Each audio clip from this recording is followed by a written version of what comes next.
43,000 club মানে পুজো committee, সেই কমিটিগুলোকে যদি ধরে নেওয়া যাক 1 লক্ষ টাকা করেও দেওয়া হলো, মুখ্যমন্ত্রী 1 লক্ষ টাকা করেও দেওয়ার কথা ঘোষণা করলেন, তাহলেও প্রায় ওই 420-430 কোটি টাকা মতন একটা বাজেট তো বা ফান্ড তো মানে অ্যালোকেট করতেই হবে।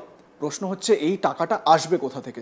আমি এই বিষয় নিয়ে আলোচনা করব কৌশিকের সঙ্গে। কৌশিক, কিছুক্ষণ আগে তুমিও বলছিলে এবং আমরাও দেখেছি মুখ্যমন্ত্রী বারবার বলেন যে আমাদের আর্থিক অনুকূল্য না থাকার জন্য তারপরেও আমরা এটা করছি।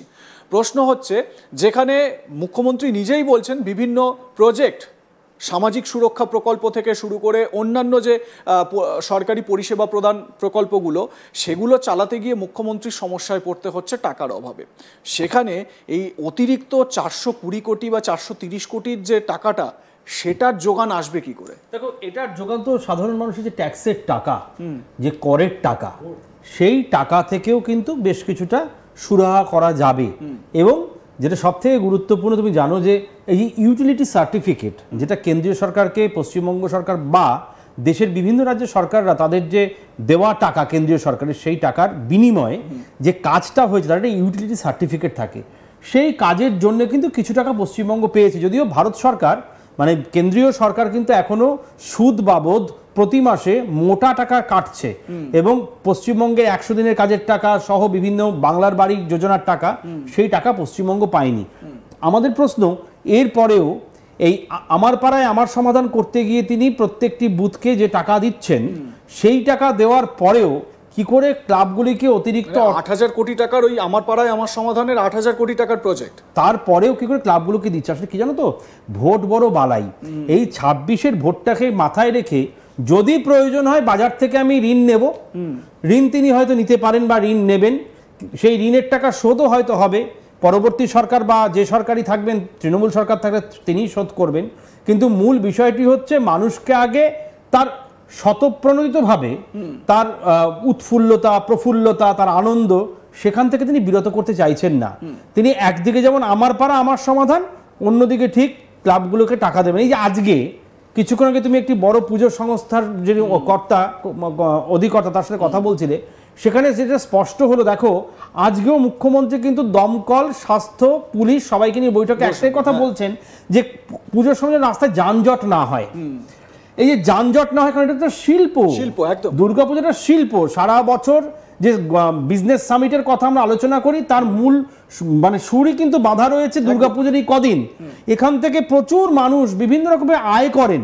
প্রত্যন্ত গ্রামাঞ্চলে যে 1 লক্ষ টাকার কথা আমরা বলছি, যে পুজোটার বাজেট পুরুলিয়ার প্রত্যন্ত এলাকায় বাঘমুন্ডি পাহাড়ের পাশে যার 30,000 টাকা বাজেট, সে যদি 1 লাখ টাকা পায়, তাহলে তার 30,000 প্লাস 1 লাখ, 1,30,000, 1 লাখ টাকাটা স্থানীয় ওই এলাকায় ছোটখাটো একটা মেলা বসিয়ে দিতে পারে। এইখান থেকেই তো শুরু হচ্ছে।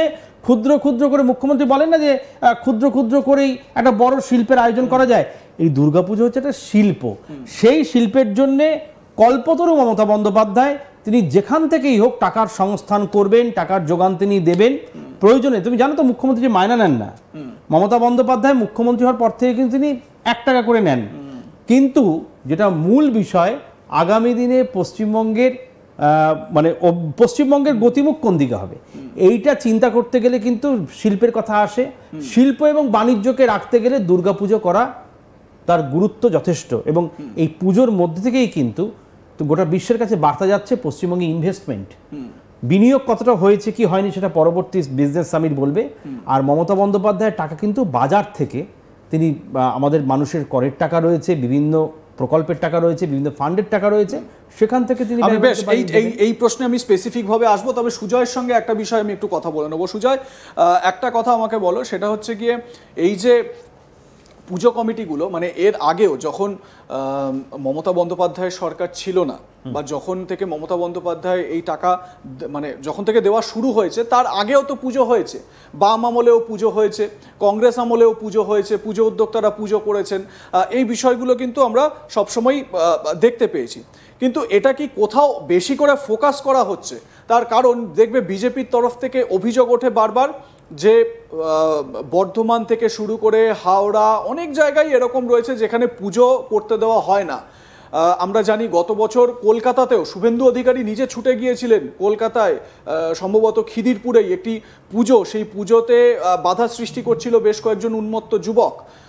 সেই সময় এই প্রশ্নও তোলা হয়েছিল যে বাংলায় পুজো করতে দেওয়া হচ্ছে না, দুর্গা পুজো যেটা বাঙালির শ্রেষ্ঠ উৎসব, বাঙালির শ্রেষ্ঠ পুজো, সেই পুজো করতে দেওয়া হচ্ছে না। কোথাও কি ওই জায়গা থেকে একটু মুখ ঘোরানোর জন্য মুখ্যমন্ত্রীর অন্যতম একটা মাস্টার স্ট্রোক এই পুজো কমিটিগুলোকে টাকা পয়সা দেওয়া, বা এইটা দেখানো যে সরকার পুজো প্রেমী, পুজো অনুরাগী এবং পুজোর জন্য যাবতীয় যে কর্মকাণ্ড সেটা সরকার করবে? একেবারেই তাই। দেখো, একটা বিষয় তো বলতে হবে যে 43,000 পুজো কমিটিকে টাকা দেয়া মানে এই 43,000 পুজো কমিটির সঙ্গে একেবারে পরোক্ষ নয়, প্রত্যক্ষভাবে সরাসরি তৃণমূল কংগ্রেস বা মমতা বন্দ্যোপাধ্যায় সরকার যুক্ত হয়ে যাচ্ছে। দেখো, এমনিতেই আমরা দেখেছি একমাত্র বিজেপির সজল ঘোষ ছাড়া বিজেপিকে কিন্তু সেইভাবে, এবং বিরোধী দলনেতা শুভেন্দু অধিকারী তিনি পূর্ব মেদিনীপুরের বেশ কিছু পুজো কমিটির সঙ্গে যুক্ত আছে, তিনি বেশ কিছু পুজো কমিটির পুজো উদ্বোধন করতে দেখা যায়। কিন্তু আমরা দেখি এই দুর্গা পুজোকে সামনে রেখে এটা বাঙালির শ্রেষ্ঠ উৎসব, এবং যদি বলি অন্যান্য রাজ্যের মধ্যেও কলকাতায় এই উৎসবকে কেন্দ্র করে যেটা টালাপত্তয়ের পুজো কমিটির উদ্যোক্তা বলছিলেন যে কত মানুষ যুক্ত হয়, এবং অর্থনীতি থেকে শুরু করে সামাজিক দিক বিগত আমরা দেখেছি প্রায় 10-12 দিন ধরে গোটা বাঙালি মেতে ওঠে। তার মানে একটা বিষয় তো স্পষ্ট হয়ে যাচ্ছে যে আমরা দেখেছি রাজ্যের প্রায় ক্যাবিনেট মিনিস্টার, গোটা ক্যাবিনেটের মন্ত্রীরা, হেভিওয়েট মন্ত্রী অরূপ বিশ্বাস, সুজিত বসু, তারা কিন্তু একেবারে এই পুজোকে সামনে রেখে তারা জনসংযোগে নেমে পড়ে।